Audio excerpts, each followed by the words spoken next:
In the remote stretches of the Pacific Northwest, under the dense canopy of ancient conifers, the night was alive with the sounds of nocturnal creatures and the whispering wind.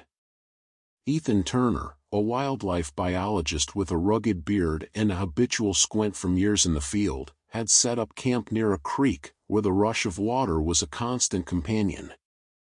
As the digital clock on his equipment read 3:07 a.m., an unexpected silence descended upon the forest.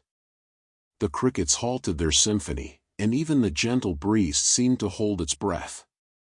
Ethan stirred in his sleeping bag, a vague sense of unease prickling at the back of his neck.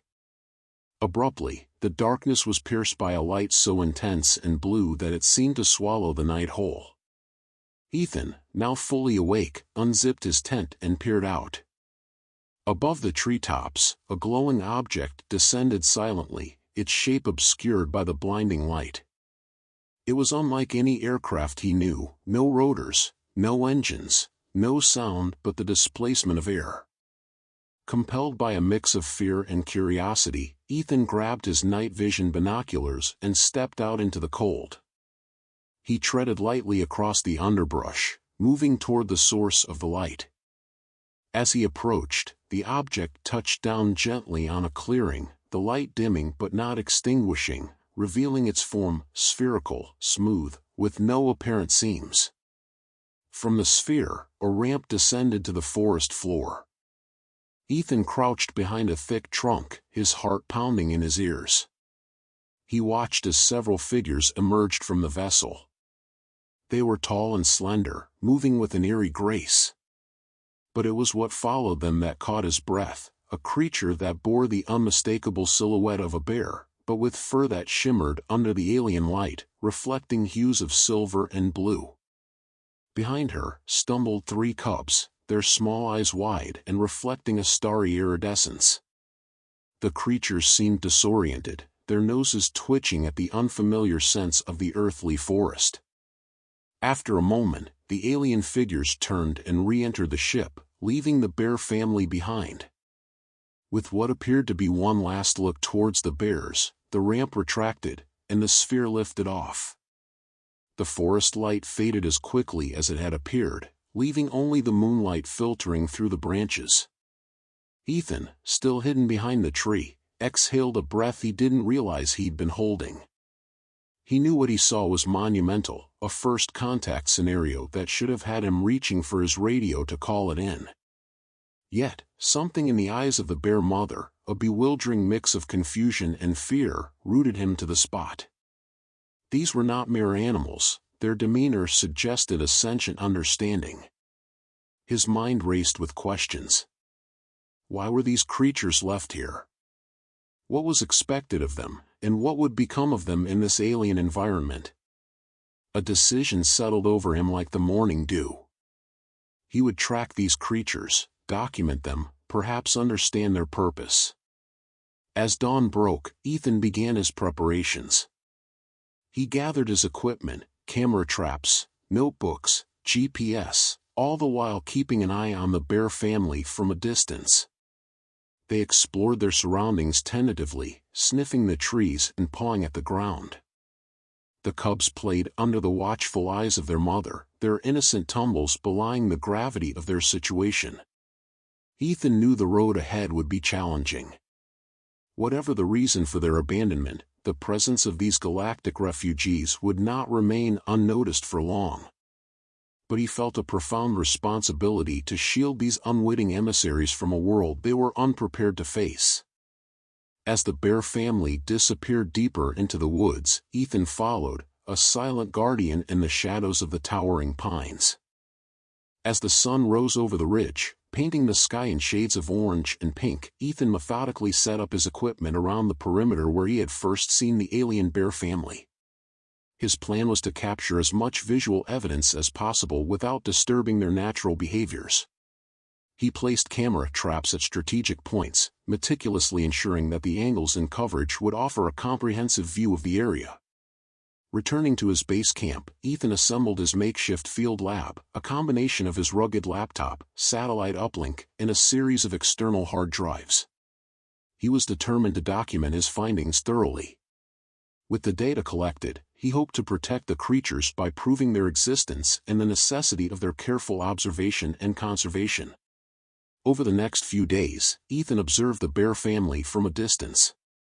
He noted their behavior was distinct from any terrestrial wildlife he had encountered. The mother bear displayed an unusual level of environmental awareness, inspecting objects for a long time and using her paws in ways that mimicked human manipulation. The cubs were curious, often venturing close to Ethan's hidden cameras, sniffing and occasionally tapping them with their small paws, causing the footage to jitter. One evening, as Ethan reviewed the footage from the cameras, he noticed a particularly captivating scene. The mother bear stood on her hind legs and seemed to be communicating with her cubs through a series of complex vocalizations and gestures. This was not normal bear behavior, it was deliberate, perhaps even linguistic in nature. Fueled by his findings, Ethan compiled his initial observations into a report. He wrestled with the decision to share his discovery. The revelation of extraterrestrial life, especially life that appeared sentient and was left behind, could cause a frenzy. But as a scientist, he felt obligated to report these findings, albeit cautiously. He drafted an email to an old colleague at the SETI Institute, Dr. Helen Roswell, someone he trusted implicitly. Dear Helen, I hope this message finds you well. I'm currently on a field project in the Pacific Northwest, where I have encountered something extraordinary. It's not something I can easily explain via email, and I prefer to keep this confidential until we can verify further, but I believe I have discovered non-terrestrial life forms. They resemble terrestrial bears but exhibit behaviors and characteristics that are, frankly, alien. I need your guidance on how to proceed. I am attaching a video clip with this email. Please review it and let me know your thoughts at your earliest convenience. Best regards, Ethan. Hitting send, Ethan felt a mixture of relief and anxiety. He turned his attention back to his monitors, observing the live feeds from his cameras. The night was quiet, and the bears had retreated into the thicket for shelter. He poured himself a cup of coffee, the steam rising into the cool air, and settled in for another long night of observation. A few hours later, Ethan's computer pinged, a response from Helen. Her message was terse, tinged with urgency and excitement. Ethan. Your footage is incredible, it's unlike anything I've ever seen. I agree with your assessment, these creatures show signs of intelligence that we associate with sentient beings. We need to proceed very carefully. I'm convening a confidential panel here to discuss this further. Hold your position and continue your documentation. Do nothing to draw attention to your location. I'll be in touch with next steps soon. Stay safe, Helen. Ethan leaned back in his chair, his mind racing. He was now part of something much bigger than his usual conservation work. The weight of responsibility felt heavy on his shoulders, but there was also an exhilarating rush of potential discovery and understanding. He thought about the mother bear and her cubs, now dependent on him for their safety and anonymity. With renewed purpose, Ethan prepared for the coming days. He would need to increase his surveillance to ensure comprehensive coverage and protection for the bear family. Every piece of data he gathered now was critical, not only for science but also for the welfare of these galactic visitors. As the first light of dawn crept through the trees, he checked his cameras once more and set out to revisit the traps, ensuring that everything was operational. This was his mission now, and he was ready to protect these mysterious beings at all costs. The following days in the remote wilderness brought a palpable tension that hung in the air like the morning mist.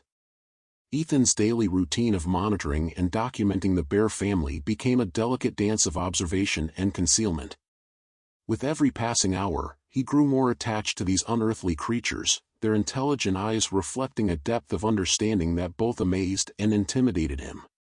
As Ethan's encrypted communications with Dr. Helen Roswell intensified, back at the SETI Institute, a storm was brewing. The video footage had been discreetly circulated among a select group of experts, sparking a flurry of activity. Unbeknownst to Ethan, a government agency had also been notified. Interest in the bear family was escalating at the highest levels. One crisp morning, as Ethan hiked to a vantage point with a direct line of sight to his most active camera trap, he stopped dead in his tracks.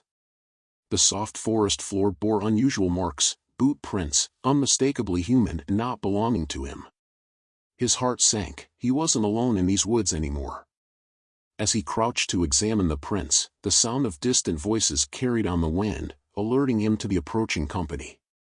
Quickly, he camouflaged his equipment and concealed himself behind a dense thicket. Through his binoculars, Ethan watched as a group of heavily equipped individuals swept through the area. They were methodical, moving with a purpose that suggested they were searching for something specific. Ethan had no doubt it was the alien bears. He tracked the group's movements carefully, taking note of their equipment, which included advanced tracking devices and tranquilizer guns. The reality of the situation hit him hard. These were not fellow biologists or researchers. They were a capture team, likely sent by the government to secure the bears for examination, or worse. Returning to his camp, Ethan's mind raced with options. He knew he couldn't confront the team directly. It would be too dangerous and could lead to the bears being discovered sooner. He needed a diversion, something to lead the team away from the bears while he figured out a more permanent solution. That night, under the cover of darkness, Ethan executed his plan. He moved east, away from the bear family's last known location, and deployed several of his spare camera traps. He played recordings of the bears' vocalizations, hoping to lure the team in the wrong direction. He masked his tracks, moved swiftly, and by dawn, he was back at his camp, exhausted but hopeful that his ruse would buy some time. The next morning, Ethan remotely accessed his cameras. His heart pounded as he cycled through the feeds. The diversion had worked. The team was investigating the eastern sector, following the false leads he had set up. This gave him a precious window of opportunity to strengthen his efforts to protect the bears. He decided to relocate the bear family deeper into the wilderness to an area he knew was more rugged and less accessible. This terrain would make it harder for any team to maneuver and easier to defend if needed. Ethan found the bears where he had left them, the cubs playfully tussling under the watchful eyes of their mother. Using a combination of gentle coaxing and food, he guided them slowly but surely to their new refuge.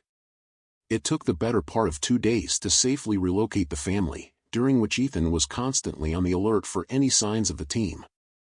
Once satisfied that the bears were settled into their new environment, he set up additional cameras and sensors around the perimeter.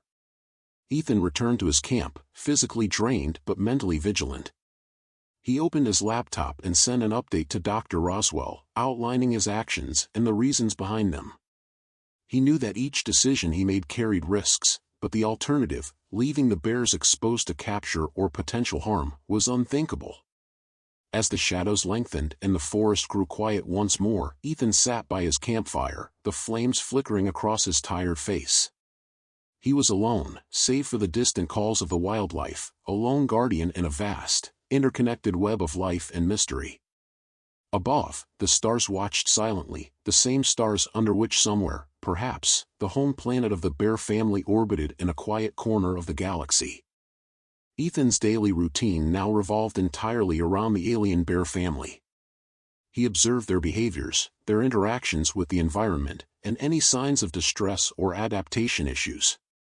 His field notes grew voluminous, filled with meticulous details that painted a vivid picture of their life in this new, unfamiliar world. Several days passed without incident, and the capture team's presence diminished. Either they had lost the trail or moved on to other areas. Ethan allowed himself a cautious sigh of relief but remained vigilant, knowing the respite could be temporary. During one early morning observation, Ethan witnessed something extraordinary that would redefine the entire scope of his mission. The mother bear, whom he had started to refer to as Mira in his notes, was manipulating objects around her with surprising dexterity. She arranged stones and sticks in patterns that Ethan at first thought were random. Upon closer examination through his binoculars, he realized Mira was creating what appeared to be a map of the area. This revelation was astounding. It wasn't just intelligence, it was sophisticated cognitive reasoning. Compelled by this discovery, Ethan decided it was time to attempt a closer interaction. He approached the family with a mixture of excitement and trepidation, armed with nonverbal communication techniques he'd studied in primates. As he neared, Mira's posture was alert but not aggressive. The cubs curiously peeked from behind her, their small eyes bright and cautious. Ethan stopped a safe distance away, making himself small and non-threatening. He carefully placed some fruits and nuts he had collected, items he noticed they seemed to favor, on a flat rock near where the family gathered. Then, he retreated to a nearby hiding spot to observe their reaction.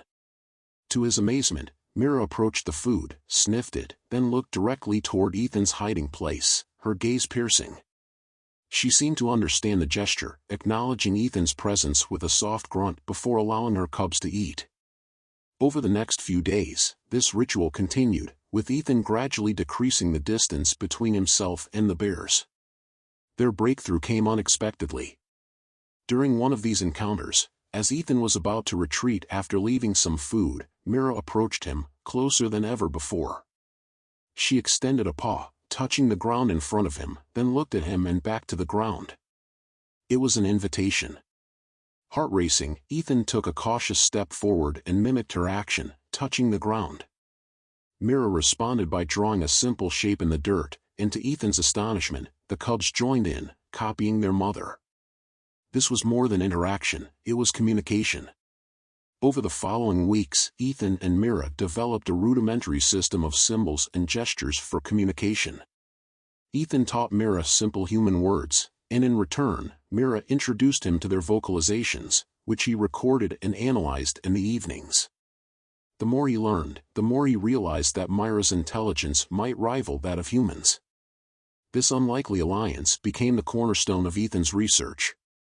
He documented every interaction with detailed notes and video, capturing not just a scientific anomaly but a profound interspecies friendship.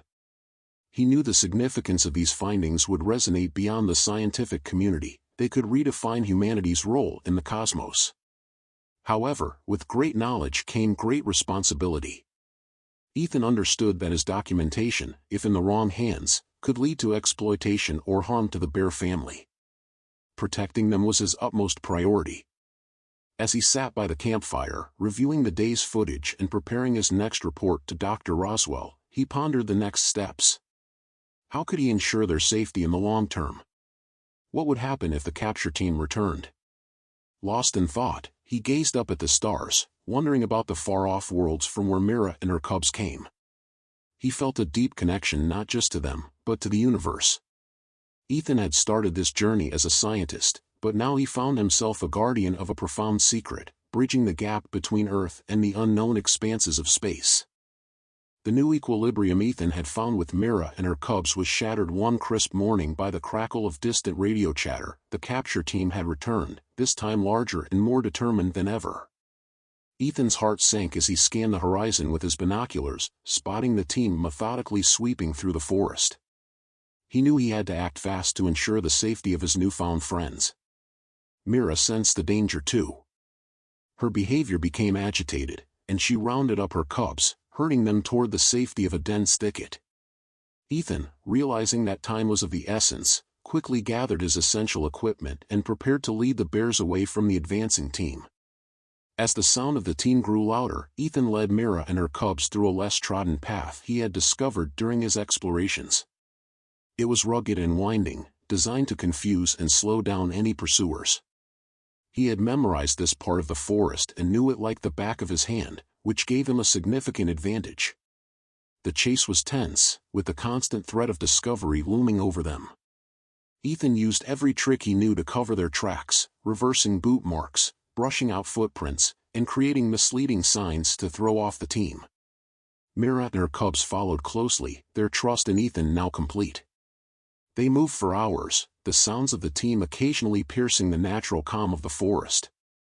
Ethan led them to a particularly dense area known for its challenging terrain and natural caves. As they approached one of the larger caves, Ethan motioned for the family to enter. The cave was hidden by overgrown brush and the entrance was narrow, making it an ideal hiding spot.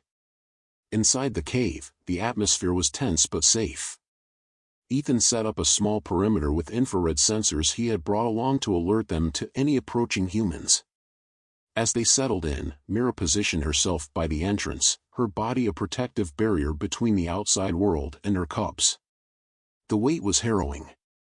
Every snap of a twig or rustle of leaves heightened their anxiety.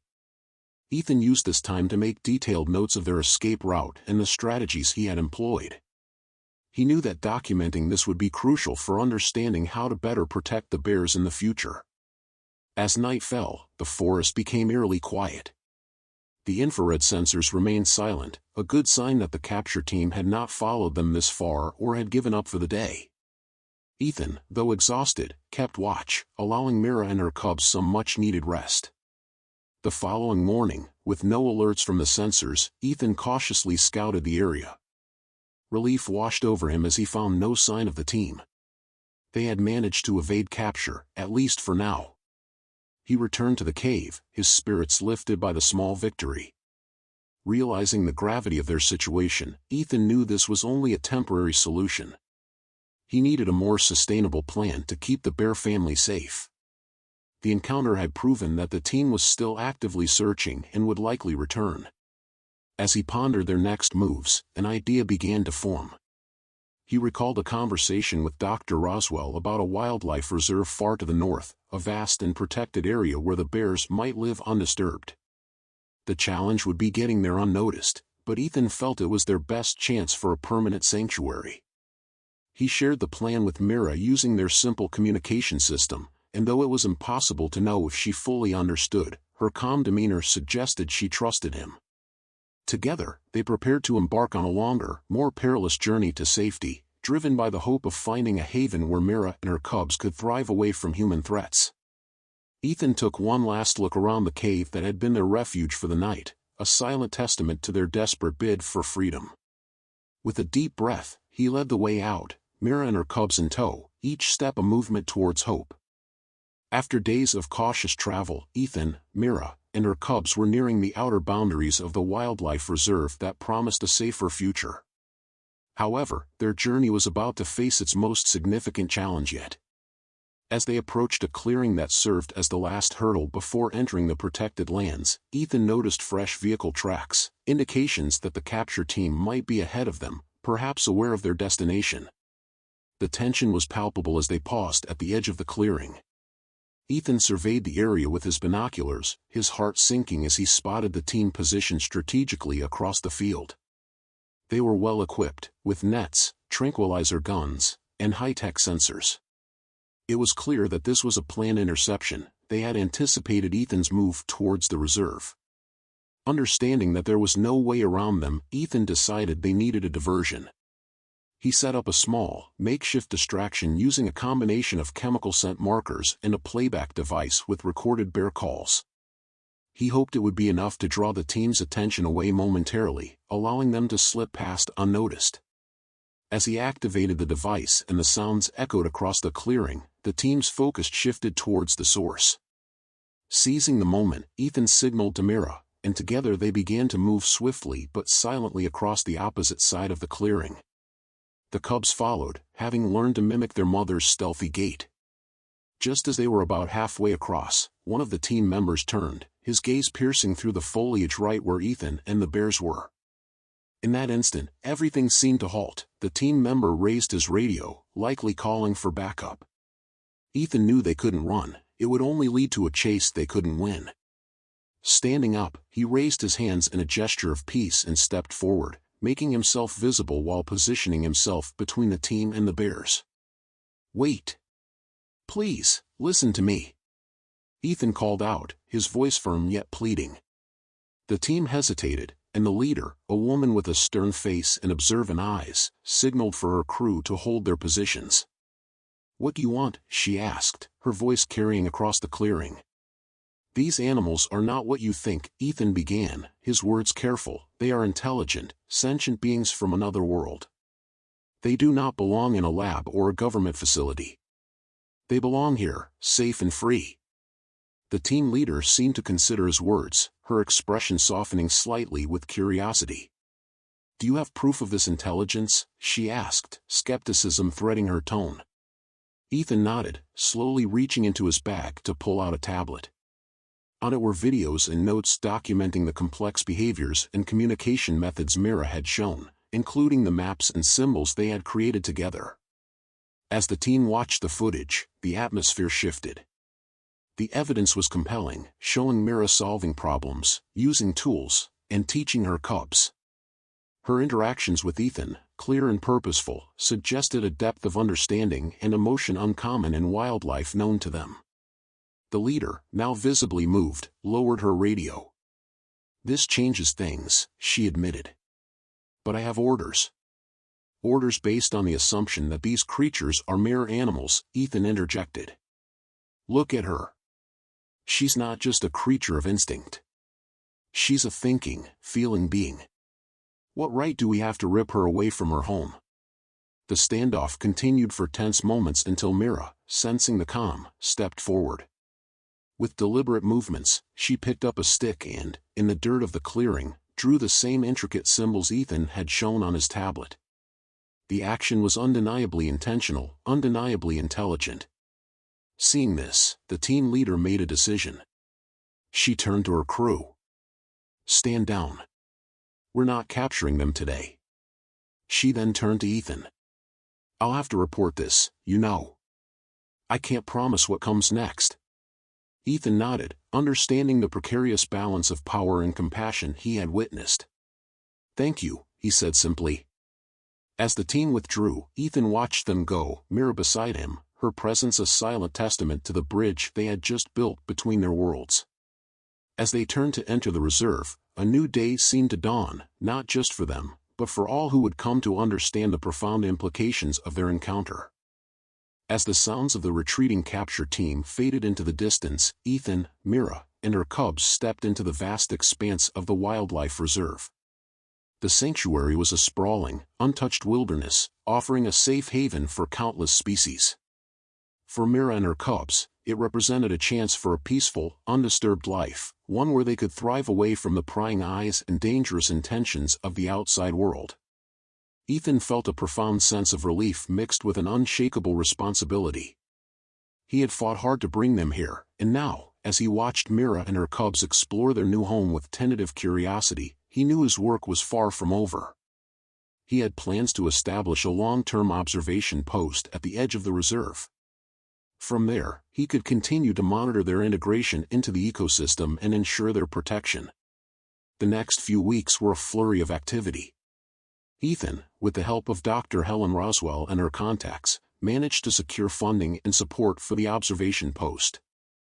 They built a small, eco-friendly research station that blended into the surrounding environment, equipped with the latest technology for environmental and wildlife study. This station would serve as a hub for scientists studying interspecies communication and alien life integration, all under the strictest conservation protocols. Mira and her cubs adapted quickly to their new surroundings. The reserve's rich biodiversity provided them with ample food, and the expansive area allowed them to roam freely without encountering humans. Ethan documented how Mira taught her cubs to forage and navigate the complex landscape, their behavior shedding light on their cognitive abilities and social structures. As word of Ethan's findings spread discreetly within the scientific community, the station attracted a small, dedicated team of researchers from various disciplines. Ethologists, ecologists, and xenobiologists collaborated, drawing insights from Mira's behavior that could reshape humanity's understanding of animal intelligence and extraterrestrial life. Ethan took great care to manage the flow of information, ensuring that the details of Mira's origins remained confidential. He knew the broader implications of their discovery could stir controversy and fear if not handled correctly. His goal was to foster a sense of stewardship and curiosity, to prepare humanity for the reality that they were not alone in the universe, and that other intelligent life could be as varied and profound as life on Earth. Months passed, and the research station grew into a beacon of interspecies understanding. The data collected provided invaluable insights into not only Mira and her species but also the interconnectedness of all life forms. Ethan often spent evenings looking out over the reserve, pondering the delicate web of existence and the role humans played within it. One particularly clear night, as the stars shone brightly above, Ethan organized a small gathering at the station. The team, now like a family, sat around a campfire, sharing stories and plans for the future. Ethan spoke last, his voice filled with emotion. "Looking at where we are now, I am reminded of the immense responsibility we carry. Mira and her cubs are not just subjects of study, they are ambassadors of their world, and how we treat them reflects on us all. We have been given an extraordinary gift to learn, to understand, and ultimately, to coexist. Let's ensure that this is just the beginning of a broader dialogue with the universe. The team raised their glasses in a toast to new beginnings, to the mysteries of the cosmos, and to the uncharted future they were part of. They talked late into the night, their voices mingling with the night sounds of the reserve, a symphony of natural and newfound harmonies. As the fire dwindled to embers, Ethan walked to the edge of the camp, looking out over the reserve where Mira and her cubs were likely settling down for the night. He felt a connection not just to them, but to the vast, unknown universe.